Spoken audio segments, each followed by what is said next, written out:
welcome to Module 5, Building Learner Agency.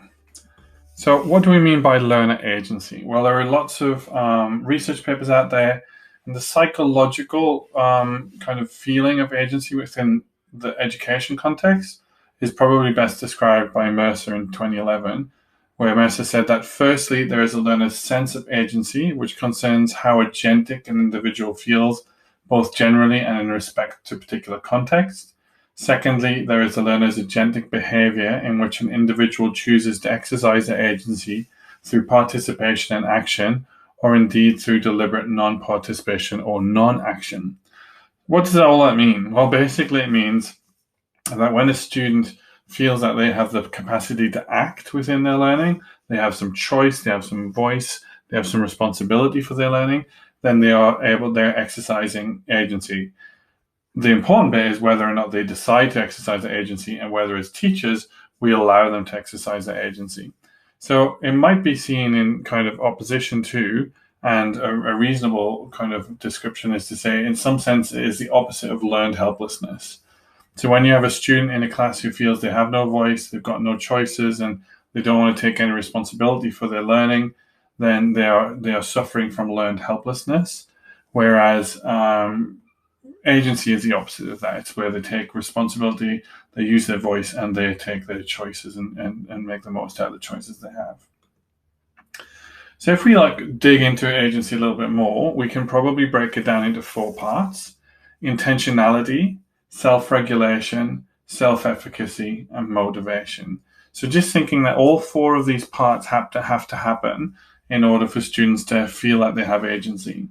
So intentionality, self-regulation, self-efficacy, and motivation are all intimately linked and feed into each other. So let's have a look at what we mean by each of those pieces individually.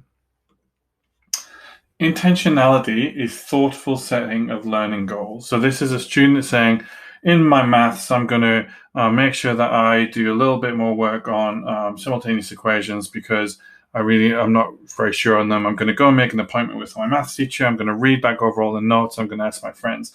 It's like this thoughtful setting of learning goals. So really focusing in on a learning goal, taking responsibility for your learning, and having multiple ways to be able to explore that. So having intentionality, choosing to act. Then self-regulation, so monitoring learning behaviors against those goals. So did I actually do it, or did I just talk about it? So this idea of self-regulation is such an important one, and it really are those students, we know the students who are really good at self-regulation because they're able to constantly reflect on, well, what should I do next? And they're not always having their hand up asking for someone to tell them what to do next. With intentionality and self-regulation comes self-efficacy. And self-efficacy is this kind of self-reflective belief in one's capability to succeed. So students start to think, well, actually, I can do this. I can actually, I can take control of my learning, and I can move forward in my learning from my own steam. And with that comes a sense of motivation. And motivation, when we look at Wigg's definition of motivation, or there is a few different definitions of motivation, one being the expectancy value definition of motivation is what's the expectancy of a student that they're going to be successful, and how much do they value the learning? So what that might look like is they're looking at a really simple maths problem. So they've got a high expectancy of being successful, but they don't really see why they're learning. They don't see the point in it. They don't have any choice in it. So maybe the value of that learning comes down. So if, for example, the value was 0, I don't see any point in this, even though I know I'm going to be successful, my motivation is going to be very low. So those 4 things coming together, intentionality, self-regulation, self-efficacy, and motivation, are what allow us what we can talk about in terms of agency. Now, agency already lives within students. It's entirely within their capacity to do that. They may need some support and things, and that's totally fine, but really agency belongs to the students. We don't give agency to students. What we do is we can empower them. So the second part of this short presentation on agency is really about empowerment, particularly within voice, choice, and responsibility. So if you want to take a little break, maybe look back over this first part of the video, take some notes, have a little bit of thinking time before we go on to the next part, this would be a great time to do it. So what do we mean? Voice, choice, responsibility. Well, voice. really simple strategies here. Voices is genuinely about listening to the learners, letting them have a say in their own learning. So set aside 15 minutes with each class once every 4 lessons to get feedback on how learning is going. Is there anything they'd like to do differently? Do they have suggestions for how the classes can be improved? It can make you feel vulnerable as a teacher. It can be hard to ask people's opinion on your classes, but it is key in creating a self-regulating learning community. Another really great strategy is to ensure that every student has spoken out loud in the class every lesson, or at least every 2 lessons. And it might seem insignificant, but it really does mean that students believe that their voice is valued because their voice is heard. And then a kind of bigger step, a more challenging step, I guess, is to maybe even try planning an upcoming unit with your class. Seek out their ideas on how best to design the learning experience. They are, after all, your clients. You are designing for them.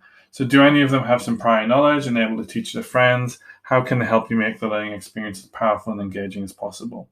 So activating voice is really just about listening to the students, giving them an opportunity to give their feedback, to give their input, to talk, to have their voices heard. And it is a really, really powerful piece in the agency puzzle. Choice. So we have a fixed curriculum in lots of ways, so we don't always get to give lots of choice over the curriculum, but there are lots of different aspects you can give choice over. You can give choice to students about where they learn. You can give choice to students about who they learn with. You can give choice to students about what resources they have to learn.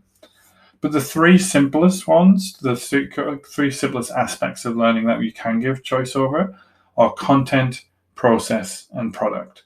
So content being what are they learning, process being how are they learning, and product being what are they going to create to demonstrate their learning. So it might not be that you give total choice, total freedom over all 3 of these aspects at any time. As you can see by the graphic, it's almost like they're a volume slider. So you might give more choice over product, but less choice over content.